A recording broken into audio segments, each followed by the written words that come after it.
অষ্টম টি-20 বিশ্বকাপ প্রায় শেষের দিকে আজ তার প্রথম সেমিফাইনাল। ক্রিকেট নিয়ে আমরা যতই মারমারকে কাট লেবেল দেই না কেন, বলতেই হবে দ্যাট টি-20 format is way more mathematical compare to ODIs and test. মোমেন্টামটাকে কিভাবে ইউটিলাইজ করলে নিজের পক্ষে যাবে, কোন বলটা কিভাবে করলে উইকেট পাওয়া যাবে, কখন বেশি রান নেওয়া উচিত, কখন একটু ব্যালেন্স করে খেলা উচিত। So many little interesting facts about this very little format. আর এই লিটল ফরম্যাটে আজ প্রথম সেমিফাইনালে মুখোমুখি হতে যাচ্ছে নিউজিল্যান্ড ভার্সেস পাকিস্তান। আমি আজরা মাহমুদ এবং আপনারা দেখছেন মিনিস্টার প্রেজেন্স 30 মিনিট বাকি, powered by super duper biscuit. আমার সাথে স্টুডিওতে উপস্থিত আছেন former cricketer Tareq Aziz Khan. Hello. Hello. এবং অপর স্টুডিওতে আছেন sports journalist Syed Sami. Hi. Hello, how are you? I am good, hope you are doing well too. Semifinal, আজকে আমরা ইনফ্যাক্ট দুর্দান্ত একটা খেলা দেখতে চাই, রাইট? অবশ্যই। আপনি যদি দেখেন যে মিস্টেকের করার যে সুযোগগুলো ছিল সব শেষ, এবং পাকিস্তান যে আমি বলবো যে নেদারল্যান্ড যে সুযোগটা তাদেরকে দিল এবং সেই সুযোগটা তারা যে চমৎকারভাবে গ্র্যাব করেছে, এবং নকআউট পর্বে পাকিস্তান আনবিলিভেবল। এখানে আনসার্টেনিটি এত বেশি যে এদেরকে আসলে স্টপ করাটা ভেরি ডিফিকাল্ট। আমার মনে হয় আপনাকে যদি বলি যে কাকে এগিয়ে রাখবেন, নিউজিল্যান্ড না পাকিস্তান, এক শব্দে? না, আমি Pakistan. Seriously? Seriously. Okay, Sami, how are you? আমার কাছে মনে হচ্ছে নিউজিল্যান্ড। নিউজিল্যান্ড। আমার ইনফ্যাক্ট খুবই ভালো লাগছে যে দুজনের দুটো ওপিনিয়ন। ইনফ্যাক্ট আজকে আশা করছি যে আমরা আমাদের স্টুডিওতে একটু খানিকটা হলেও ডিবেট পাবো। তারেক ভাই, একটু জানতে চাইবো যে ওভারঅল আসলে কি মনে হচ্ছে বাবর আজমের অবস্থা দেখে, যেভাবে করে আসছে তারা, কি হবে? What do you think how it is going to be? Because তারা কিন্তু আসলে হার দিয়ে শুরু করেছে, খুব একটা জয় দিয়ে কিন্তু তারা শুরু করে নেই। তারপরে the end of it all আমরা তাদেরকে সেমিফাইনালে দেখতে পাচ্ছি। পাকিস্তান আসলে যেটা আমরা বলেছি, ওদের ভিতরে এত আনসার্টেনিটি থাকে যে ওদের নিয়ে আসলে নকআউট পর্বে কেউ কোনো প্রেডিকশন আপনার কোনো সময় কেউ করতে পারে না। বাট পক্ষান্তরে নিউজিল্যান্ডকে যদি দেখেন, তারা একটা প্রসেস মেনটেন করে আপনার খেলে অলওয়েজ। তাদের খেলাটা দেখলে মনে হবে যে হ্যাঁ, এটার পরে এটা হওয়া উচিত। বাট পাকিস্তানের ক্ষেত্রে এটা হওয়া ভেরি ডিফিকাল্ট, কারণ পাকিস্তানের যেটা আপনি বলেছেন যে ওয়ার্ল্ডের top class player still carry on off form. Babar আজমের ফর্ম নিয়ে প্রচুর কথা হচ্ছে, অমুক হচ্ছে। রেজান আমরা দেখেছি যে ক্যামিওটা কিভাবে আপনার করতে হয়, হঠাৎ করে কোত্থেকে আপনার হারিস আবির্ভূত হলো এবং পুরা পাকিস্তানের ব্যাটিং সিনারিটা চেঞ্জ হয়ে গেছে। শান মাহমুদ, আর্দুলেরা আপনার এশিয়া কাপে রান পায় না, কিন্তু ওয়ার্ল্ড কাপের বড় মঞ্চে এসে মিডিল অর্ডারটা সাডেনলি আপনার রান করা শুরু করলো। সো পাকিস্তান টিমে এরকম একটা যেখানে আমার মনে হয় যে আজকের ম্যাচের গতি প্রকৃতি যে জায়গাটা রয়েছে, যদি Shaheen Shah Afridi is hands up, দেন আমার মনে হয় যে নিউজিল্যান্ডের জন্য ভেরি টাফ টাইম অপেক্ষা করছে। আমরা কিন্তু দেখতে পেয়েছি যে বাবর আজম ইনফ্যাক্ট 2 ঘন্টা বেশি খেলেছেন নেটে, প্র্যাকটিস লঙ্গার। সো আসলে কি মনে হচ্ছে, তাকে কি আমরা আজকে ভালো খেলা তার কাছ থেকে পাবো? না, নকআউট পর্বে তো অবশ্যই এটা demanding job, like as a captain should be perform. আপনার নিউজিল্যান্ডে আপনি দেখেন উইলিয়ামসন কিভাবে ব্যাক করেছে।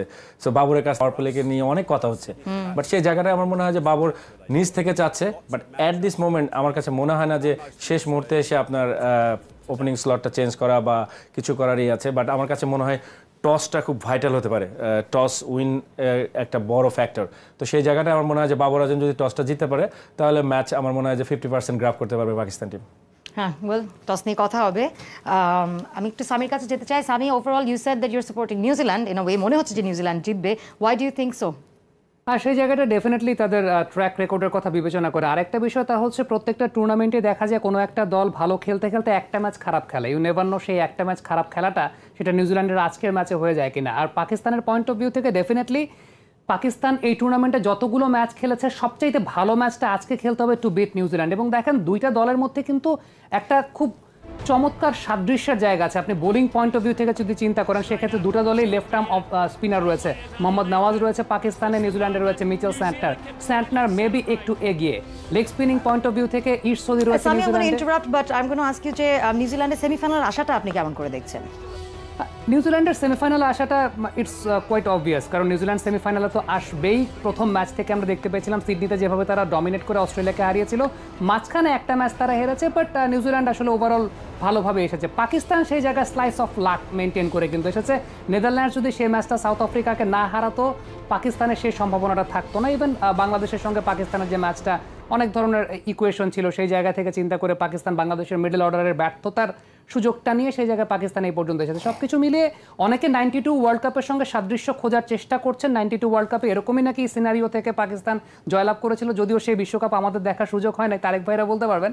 বাট যে বিষয়টা আমার কাছে মনে হয় না যে ইতিহাসের পুনরাবৃত্তি সবসময়ই ঘটে এই ধরনের কন্ডিশনে। পাকিস্তানের আগে একবার বিশ্বকাপ জিতেছে, বাট স্লাইট আমার মনে হচ্ছে পাকিস্তানের এই টিমের লু ফলসের জায়গাটা এত বেশি, নিউজিল্যান্ডের সঙ্গে পেরে ওঠাটা একটু ডিফিকাল্ট হবে। বাট টি20 ম্যাচ ইউ নেভার নো আসলে সেখানে শেষ পর্যন্ত কি ঘটে, অনেক গিভেন ডে যে দলটা পারফর্ম করবে।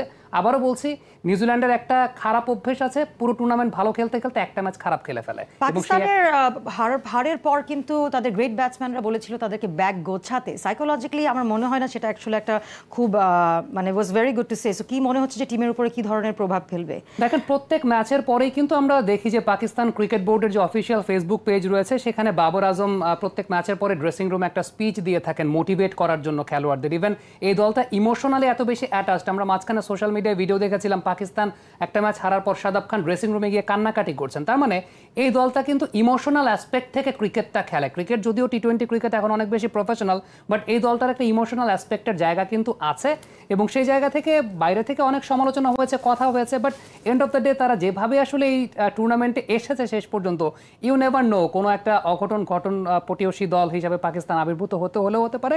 বাট তারপরেও বলছি, যদি পাকিস্তানকে আজকের এই ম্যাচ জিততে হয়, ডেফিনেটলি তাদের এই টুর্নামেন্টের বেস্ট ক্রিকেটটা খেলতে হবে। অবশ্যই সেটা আসলে এক্সপেক্টেড, আই এম শিওর যে তারা ট্রাই করবে সেই খেলা খেলতে। Will talk about this more, but এবারে চলে যাচ্ছি গলিউল্লাহ খানের কাছে।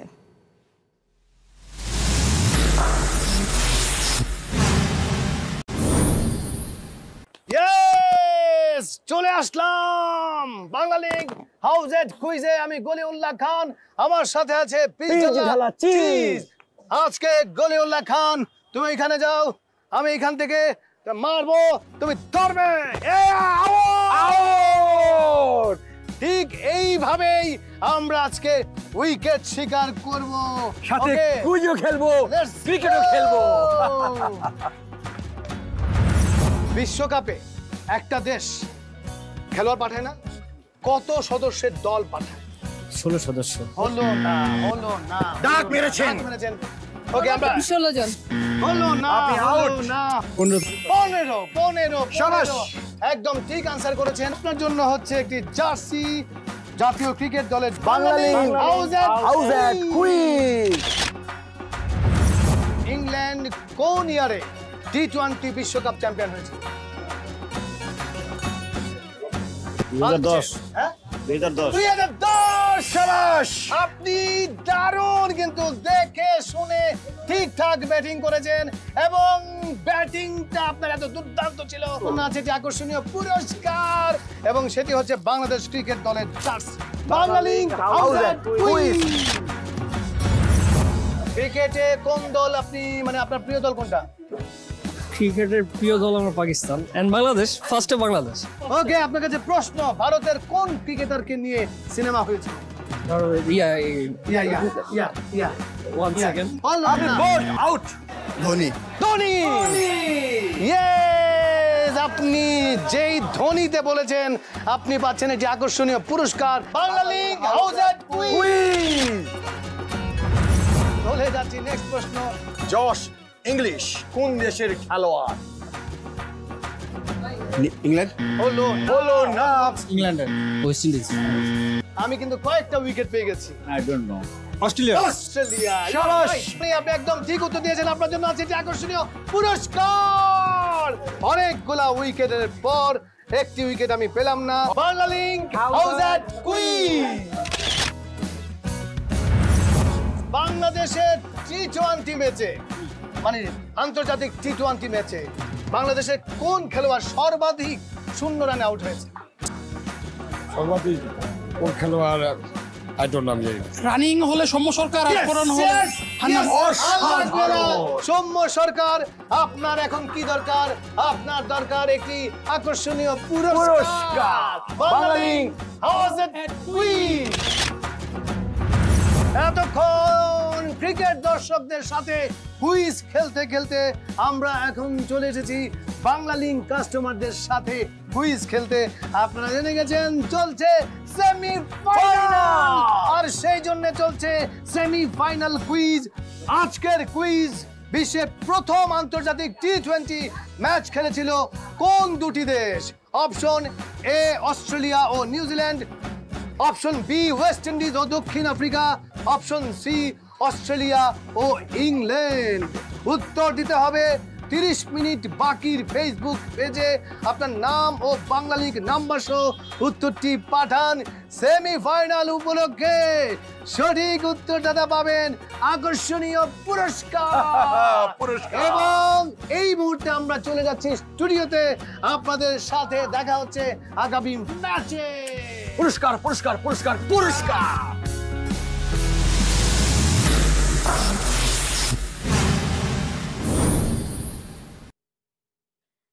ধন্যবাদ গলিউল্লাহ খান। তারেক ভাই, আপনি বলছিলেন যে টস খুবই ইম্পর্টেন্ট, কিন্তু সিডনিতে এই মাঠে দেখা গেছে যে এই টি20তে 6 বার খেলা হয়েছে এবং যারা প্রথম ব্যাটিং করেছে তাদের মাঝ থেকে 5 বার কিন্তু তারা জিতে গেছে, যারা আগে ব্যাটিং করেছে। তো সেই কারণে কি বলছেন যে টস ইম্পর্টেন্ট? হ্যাঁ, যদি দেখেন নিউজিল্যান্ডে কিন্তু অস্ট্রেলিয়ার এগেনস্টে আপনার টস জিতে ব্যাটিং করেছে এবং 200 রানের একটা স্কোর হয়েছে। এখানে রান আছে, যেটা আপনি বললেন যে ম্যাচের টসের ভাগ্যটাই আমার কাছে মনে হয়েছে যে সিদ্ধান্ত নেওয়ার যে ক্ষমতাটা, যেটাকে আপনি সবসময় জয়ী টিমকে এগিয়ে রেখেছে। তো স্ট্যাটাস তাই বলে যে আপনি টসে জিতলে অবভিয়াসলি ব্যাটিংটা বেছে নেবেন এবং সেখানে আপনার জয় পরাজয়ের যে জায়গাটা রয়েছে সেখানে তো আমরা দেখেছি যে আপনার হয়েছে। বাট পাওয়ার প্লের যদি আপনি ইসেতে যাই, দুই টিমের কম্পেয়ারে যাই, তাহলে দেখবেন যে নিউজিল্যান্ড ইজ ফার বেটার দেন পাকিস্তানের বাবর আজমের অফ ফর্ম অলওয়েজ তাদেরকে রেখেছে। But look at the Rezwan, একা টেনে নিয়ে এসেছে আপনার টিমটাকে। সেখান থেকে আপনার নিউজিল্যান্ড টিমে যদি আমরা তাকাই তাহলে দেখবেন যে আপনার ফিন ল্যানালান এবং যদি কনওয়ে যদি আপনার মুভ হন, তারা অস্ট্রেলিয়ার এগেনস্টে করে দেখেছে এই ধরনের উইকেটে। বাট নিউজিল্যান্ডের ক্যাপ্টেনকে যদি আপনি জিজ্ঞেস করেন, লাস্ট ম্যাচে দেখবেন যে সে বলেছে যে আসলে উইকেটের চরিত্র একবার এক এক রকম আচরণ করছে। সো তারা কনফিউজ যে আসলে এই উইকেটটা সেম আচরণ করবে কিনা। তো সেই জায়গাটায় আপনার যেটা আমরা সবসময় যেটা মজা পাই যে দুই টিমের বোলিং ডিপার্টমেন্ট ওয়াজ টু গুড এবং হাড্ডাহাড্ডি লড়াইয়ের যে আমরা যেটা চাই যে আপনার সেমিফাইনালের মতো এন্টারটেনমেন্টের যে জায়গাটা, সেই জায়গাটায় আমার মনে হয় যে পুরা রসদ আছে, যেখানে আপনার পাকিস্তান কোনো সময় ইজি ম্যাচটাকে খুব খিজি করে যেতে আপনার এটা কিছু করে জিতে, আর নিউজিল্যান্ড তারা প্রসেস একটা মেনটেন করা টিম, তারা ইনিংসটাকে বিল্ড আপ করবে, দেন সেটাকে চেস করবে, দেন এটাকে আটকাবে। দুর্দান্ত ফিল্ডিং সাইড।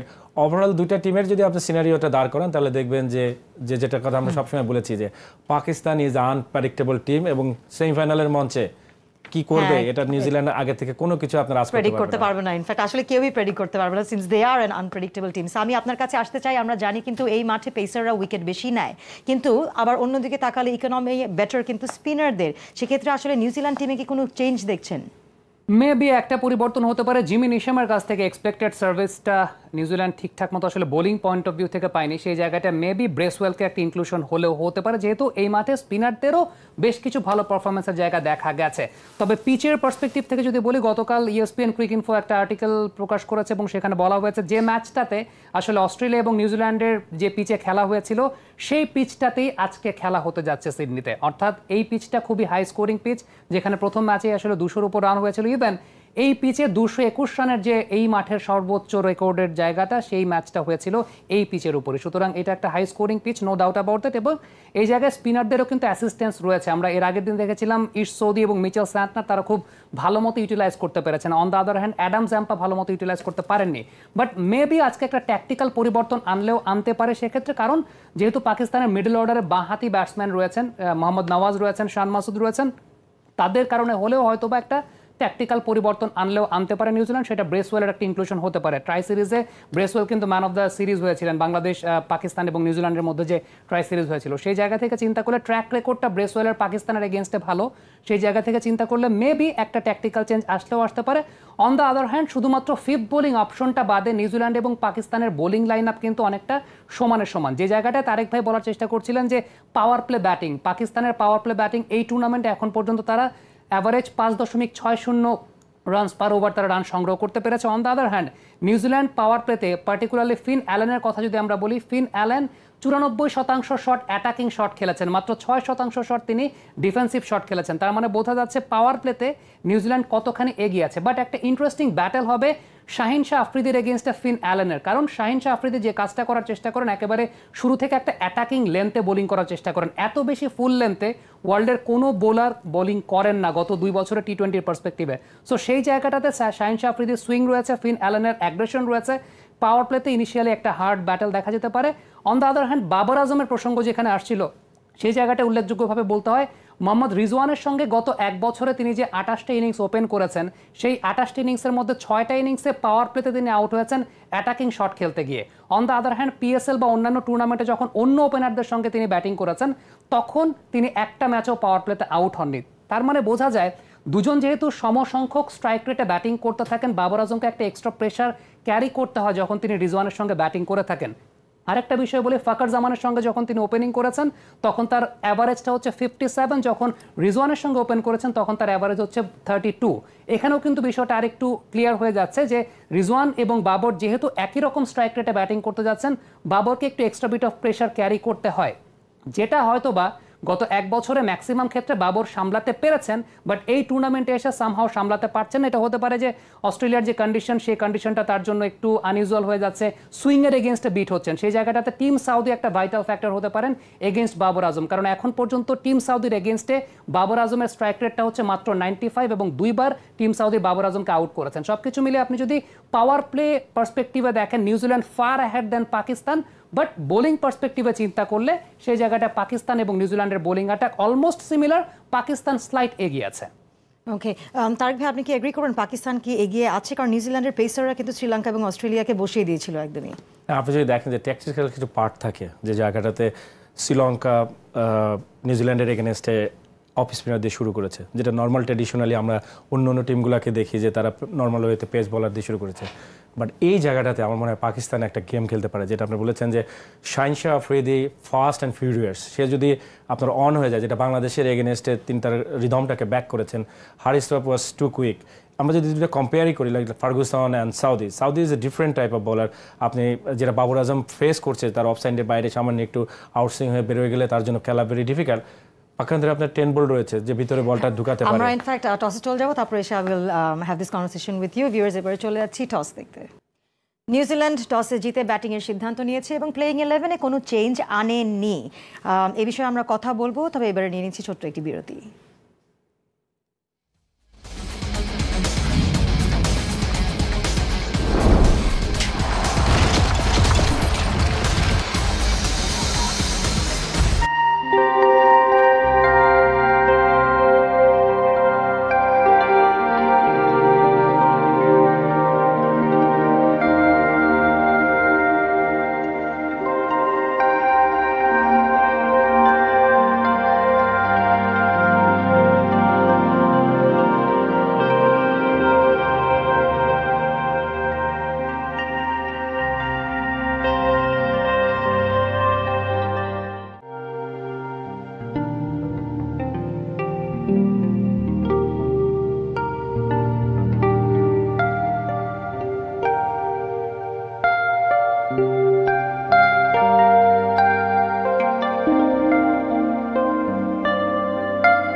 Welcome back. আপনারা দেখছেন মিনিস্টার প্রেজেন্স 30 মিনিট বাকি, powered by super duper biscuits. আমি আজরা মাহমুদ আছি আপনাদের সাথে এবং আমার সাথে আছেন ফর্মার ক্রিকেটার তারেক আজিজ খান এবং অপর স্টুডিওতে আছেন স্পোর্টস জার্নালিস্ট সৈয়দ সামি। আমাদের সাথে সিডনি থেকে যুক্ত হচ্ছেন তায়েব অনন্ত। তায়েব, আপনার কাছে আমার প্রশ্ন যে আপনি কাকে এগিয়ে রাখছেন? আমার স্টুডিওতে এখানে তারেক ভাই এগিয়ে রাখছে পাকিস্তানকে এবং অপরদিকে সামি এগিয়ে রাখছে নিউজিল্যান্ডকে। সো আপনার কি মনে হচ্ছে who will be winning today? খুবই বিপদে পড়ে গেলাম আজরা, কারণ দুজনই আমার খুব প্রিয় মানুষ, দুজন দুটো দল সাপোর্ট করছে, কার পক্ষে যাব আসলে খুবই খুবই ট্রিকি। কারণ আপনি দেখেন যে ম্যাচ শুরুর আগে ইটস আ 50-50 গেম ডেফিনেটলি। এখন আমি যদি ফর্ম চিন্তা করি তাহলে New Zealand is a better team, তাদের ব্যাটসম্যানরা রানে রয়েছে এবং টিম সাউদি ট্রেন বোল্ট, তারা 3 ফরম্যাট মিলিয়ে 4টা ওয়ার্ল্ড কাপ খেলে ফেলেছে, তাদের একটা ওয়ার্ল্ড কাপ ট্রফি কিন্তু ডিউ আছে। তো ওই জায়গা থেকে চিন্তা করলে নিউজিল্যান্ডকেই এগিয়ে রাখাটা স্বাভাবিক। অন দ্য আদার হ্যান্ড আপনি যদি পাকিস্তান টিমটাকে কাউন্ট করেন, এক তো আনপ্রেডিক্টেবল একটা দল এবং নিউজিল্যান্ডের সাথে সেমিফাইনাল, একটা নকআউট স্টেজ, বারবার স্মৃতিতে 1992 চলে আসছে, 92 এর সেই স্মৃতি, এবং পাকিস্তান এভাবে ধুকতে ধুকতেই তো নকআউট ফেজে এসেছিল, যদিও সেবার কোনো গ্রুপ ছিল না। কিন্তু এই পাকিস্তান এভাবেই তাদের ট্রফিগুলো আদায় করে নিতে পারে, সে সামর্থ্য তাদের আছে। পাকিস্তানের সবচেয়ে বড় সেটব্যাক আমার মনে হয় তাদের ওপেনিং দুজন ব্যাটার, মানে যাদের উপর ভরসা করে তারা এবারের ওয়ার্ল্ড কাপটা খেলতে এসছে, তাদের কাছ থেকে কোনো পারফরমেন্স, রিজওয়ান বাবরের কাছ থেকে কোনো পারফরমেন্স তারা পায়নি। রিজওয়ানের স্ট্রাইক রেটটাও ভালো না, বাবরেরও একই অবস্থা। বাবর অবশ্য ট্রাই করেছে, আমরা দেখেছি ডিফারেন্ট টাইপ অফ শটস তার কাছ থেকে ওয়ার্ল্ড কাপে, কিন্তু সেটা তিনি আসলে খুব একটা কাজে লাগাতে পারেননি। এখন কথা হচ্ছে বড় ম্যাচের প্লেয়াররা তো বড় ম্যাচে একটা ডিউ ইনিংসটা খেলে দেয়, ওই জায়গায় বাবর, রিজওয়ান তারা যদি আজকে ভালো পারফর্ম করে পাকিস্তানের একটা চান্স রয়েছে। বাট সিডনিতে আমরা 6টা ম্যাচ দেখলাম এবারের ওয়ার্ল্ড কাপে, 5টা টিম যারা প্রথমে জিতেছে তারাই জিতেছে। নিউজিল্যান্ড ব্যাট করতে নামছে, Finn Allen, Devon Conway, super batsman, Shaheen Shah Afridi এবং ফিন অ্যালেনের ডুয়েলটার দিকে তাকিয়ে রয়েছি, দেখতে চাই যে কে জেতে। আর্লি স্টার্টটা অনেক ইম্পর্টেন্ট, আর্লি স্টার্টে যদি খুব ভালো পারফরমেন্সটা আসে পাকিস্তান কিংবা নিউজিল্যান্ড, যে কোনো একটা দলের সাইড থেকে ম্যাচটা তারাই আমার মনে হয় কিছুটা টেনে নেমে নিজেদের দিকে। তবে দিন শেষে ইটস এ টি20 গেম, পেন্ডুলামের মধ্যে দুলতে থাকে এবং দুটো দলই ওয়ার্ল্ড ক্লাস। আমার কাছে মনে হয় আমি একদম স্লাইটলি, খুবই একটা স্লাইট এজে নিউজিল্যান্ডকে এগিয়ে রাখবো আজরা। Thank you so much Tayeb. Sami, in fact তায়েবও নিউজিল্যান্ডকে এগিয়ে রাখছে।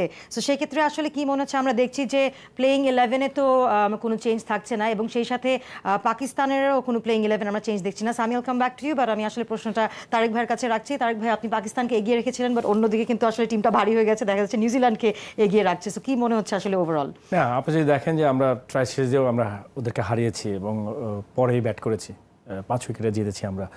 পাকিস্তান টিমকে নিয়ে যেটা সবসময় হয়, যেটা সবাই জানে যে আসলে এরা কখন কি করে বসবে, সেটা নিয়ে সবার মনে একটা থাকে। বাট আপনি যদি দেখেন তাহলে আমি বলবো যে হয়তো যেটা আমরা বললাম যে একটা অফ ফর্ম ক্যাপ্টেনের হাতে ট্রফিটা আসলে মানাবে কিনা, যেটা নিয়ে সবার মনে একটা আছে। But Pakistan always goes like that, এবং তারা এরকম ক্যাতরাতে উঠবে এবং দিন শেষে ট্রফিটা আপনার তারা গ্রাব করবে। এটা পাকিস্তানের ক্রিকেটের চরিত্র। বাট আমার কাছে একটা ওয়ার্ল্ড কাপ খেলে ফেলেছে সাউদি অ্যান্ড 10 বোর্ড, তারা টিমকে এখন পর্যন্ত একটা ট্রফি এনে দিতে পারেনি। তাদের ভিতরে একটা বাড়তি তাড়না কাজ করছে। Is a full of entertainment, এবং আমরা যদি দর্শক হিসাবে যদি আমরা জিনিসটাকে দেখি তাহলে interesting battle will become. But আমি মনে করি, যেটা আপনি সবসময় বলেছি, যে পাকিস্তান ইজ এ পাকিস্তান। এখানে আপনাকে মজাটা থাকতে বাধ্য যে এরা কি করবে। আপনি যদি দেখেন আজকে হয়তো দেখবেন যে বোলিং ডিপার্টমেন্টে হয়তো পাওয়ার প্লেতে বোলিংয়ে আপনি নতুন করে মুখকে দেখতে পারেন, অথবা Shaheen Shah Afridi is starting like sparking, so changing lot. But যেটা ওরিডের জায়গা, আপনি যেটা সবসময় আমরা বলেছি যে সাদাব খান এবং নওয়াজ পাকিস্তানের হলো ট্রাম্প কার্ড। এই দুইটা ট্রাম্প কার্ডকে পাকিস্তান কিভাবে ইউজ করে তার উপরে আসলে ডিপেন্ড করছে যে আপনার সিনারিওটা কেমন দাঁড়াবে। কিন্তু দুইটা টিমের যদি পার্থক্য করতে হয় তাহলে সেটা হলো ফিল্ডিং ডিপার্টমেন্ট, এবং ফিল্ডিং ডিপার্টমেন্টে যদি পাকিস্তান তাদের স্ট্যান্ডার্ডটা আজকে একটুখানি উপরে না উঠাতে পারে তাহলে তাদেরকে হয়তো এই একটা জায়গায় ভুগতে হবে। But skill wise both team almost equal. কেন উইলিয়ামসনের ব্যাটিং এর কথা কি বলবেন? সেও তো আসলে খুব একটা ফর্মে কি আছে, স্ট্রাইক তো one of the best captain and leading on front. আপনি দেখেন 132 থেকে 134 রান অলরেডি ওয়ার্ল্ড কাপে করে ফেলেছে। তার কাছ থেকে যে টিমটা সে হলো কুল অ্যান্ড কাম কাস্টমার, যার কাছ থেকে আমরা ডিপেন্ড করতে পারি যে ইনিংসটাকে কীভাবে বিল্ড আপ করতে হয়, দেন তারপরে স্ট্রাইক রেটটা বাড়িয়ে আপনি দেখবেন যে সে গ্রাব করে ফেলে। তো সেই জায়গাটায় পাকিস্তানের স্পিন অ্যাটাকটা আমার কাছে যেটা মনে হয় নওয়াজ অ্যান্ড সাদাবকে কীভাবে হ্যান্ডেল করে নিউজিল্যান্ড ব্যাটাররা, তার উপরে ডিপেন্ড করছে আপনার অনেক কিছু। বাট আপনার Williams all over the world আপনার ফ্র্যাঞ্চাইজি ক্রিকেটে খেলে বেড়েছে, এক্সপিরিয়েন্স আছে। বাট এইখানের নার্ভটা, যেটা আমরা বলেছি নকআউট মঞ্চের যে নার্ভের যে খেলাটা, সেই জায়গাটা আপনার ক্যাপ্টেন যদি পাজেল হয় তাহলে হয়তো তাহলে আর আসলে একটা- খেলাটা আর ওভারঅল একটা ভালো interesting- হবে না, এটা Yeah. এটা এক্সপেক্টেড। আমি একটু আপনার কাছে আসতে চাই, ওভারঅল কি মনে হচ্ছে আসলে কোনো চেঞ্জেস নাই, চেঞ্জ থাকলে কি ভালো হতো কিনা? আমার কাছে মনে হয়েছে দুটো দলই আসলে সেম কম্বিনেশনে যেতে চেয়েছে, অর্থাৎ যে কম্বিনেশনটা তারা এখন পর্যন্ত খেলেছে, যে পার্টিকুলারলি নিউজিল্যান্ডের তরফ থেকে যেহেতু একটা চেঞ্জের কথা বিভিন্ন গণমাধ্যম বরাত শোনা যাচ্ছিল, সেই জায়গা থেকে ব্রেসওয়েল, বাট তারা end of the day big match Jimmy নিশামের উপরে ভরসা রেখেছে, এবং যেটা আমরা দেখেছি আসলে এর আগে 2019 বিশ্বকাপে বিগ ম্যাচ জিমি নিশাম প্রেশারটা কিভাবে হ্যান্ডেল করতে পারেন। সো আমার কাছে মনে হয় যে বিগ ম্যাচ পার্সপেক্টিভ থেকে নিউজিল্যান্ড সেভাবে কোনো আমি আপনাকে একটা স্ট্যাট দিই, ঈশ্বরদীর বিপক্ষে কিন্তু পাকিস্তানের স্ট্রাইক রেটটা কিন্তু খুবই ভালো, দুর্দান্ত। ঈশ্বরদীর বিপক্ষে পাকিস্তানের স্ট্রাইক রেটটা খুব ভালো, আবার অন দ্য আদার হ্যান্ড নিউজিল্যান্ডের কিন্তু লেগ স্পিনার এগেনস্টে স্ট্রাইক রেট আবার খুবই কম। আমি যদি পার্টিকুলারলি আপনাকে বলি, কেন উইলিয়ামসন, যাকে নিয়ে আপনারা কথা বলছিলেন, কেন উইলিয়ামসন এখন পর্যন্ত এই টুর্নামেন্টে লেগ স্পিনার বিরুদ্ধে 36 বল থেকে মাত্র 32 রান নিয়েছেন। On the other hand Daryl Mitchell, যিনি একটা সেঞ্চুরি করেছেন, তিনি লেগ স্পিনার এগেনস্টে 18 বল থেকে 12 রান নিয়েছেন। সেই জায়গায় শাদাব খান মিড ওভার্সে একটা ভাইটাল ফ্যাক্টর হতে পারে। অন দ্য আদার হ্যান্ড ঈশ্বরদীর কথা আপনি বলছিলেন, দেখেন লেগ স্পিনার আপনাকে ম্যাচ জেতায় আসলে, বিশেষ করে এই ধরনের গ্রাউন্ডে। আমরা একটু আগে গ্রাউন্ডের শেপটা দেখছিলাম, যে স্ট্রেটে যেখানে 87 মিটার লং অন কিংবা এক্সট্রা কাভার বা ওয়াইডিশ ডিপ মিড উইকেট, সেই জায়গাতে আরও কিন্তু বড় হয়ে যায়, এরকম জায়গাতে লেগ স্পিনার একটা ভাইটাল রোল প্লে করেন। ঠিক এই মুহূর্তে পর্দায় আমরা দেখতে পাচ্ছি যেখানে 87, 86, 85 এরকম হচ্ছে স্ট্রেট বাউন্ডারি রেশিও। সেই জায়গাটাতে ডেফিনেটলি ঈশ্বরদীর মেবি ট্র্যাক রেকর্ডটা পাকিস্তানের এগেনস্টে একটু high, but the fact is যেহেতু এরকম বড় মাঠে খেলা হচ্ছে, ঈশ্বরদী শাদাব খান দুজনেই কিন্তু ভাইটাল ফ্যাক্টর হতে যাচ্ছেন। লড়াইটা আসলে মূলত যে জায়গাটাতে হবে, আমি বারবার বলছি, পাওয়ার প্লে ওভার্সটাতে হয়তো বা নিউজিল্যান্ড এগিয়ে থাকবে, বাট মিড ওভার্সের জায়গাটাতে পাকিস্তান এই টুর্নামেন্টের সবচেয়ে বড় স্ট্রেংথের জায়গা। সারপ্রাইজিংলি যেখানে এতদিন আমরা জানতাম যে পাকিস্তানের 75% রান করে দেন তাদের টপ অর্ডার কিংবা দুই ওপেনার, ইভেন ফাকার জামান ছিলেন, ফাকার জামান এখন নেই, বাট এই টুর্নামেন্টে যে বিষয়টা দেখা যাচ্ছে, ইফতেকার, যার ক্যারিয়ার অ্যাভারেজটাও কিন্তু 30-র মতো না, তিনি এই অস্ট্রেলিয়ার মাটিতে এসে 51 অ্যাভারেজে ব্যাটিং করছেন। শাদাব খানের কাছ থেকে আমরা ভালো পারফরমেন্স দেখেছি। আমার কাছে মনে হয় পাকিস্তানের একটা অত্যন্ত বড় তুরুপের তাস হতে যাচ্ছে মোহাম্মদ হারিস। কারণটা হচ্ছে এই টুর্নামেন্টের লেটার পার্ট তার একটা ডেবিউ হয়েছে, এবং যেটাতে আমরা দেখতে পেয়েছি যে খুব হাই স্ট্রাইক রেটে তিনি ব্যাটিং করতে পারেন। এই ধরনের ব্যাটসম্যান কিন্তু খুব ডেঞ্জারাস। হঠাৎ করে 10 থেকে 12 বলের ব্যবধানে রান রেটটাকে যদি টিকে যান, এমনভাবে এগিয়ে নিয়ে যাবে। আমি একটু ইন্টারাপ্ট করছি, হারিসের কি আসলে 3 নম্বরে নামা উচিত নাকি 1-2-এ নামা উচিত?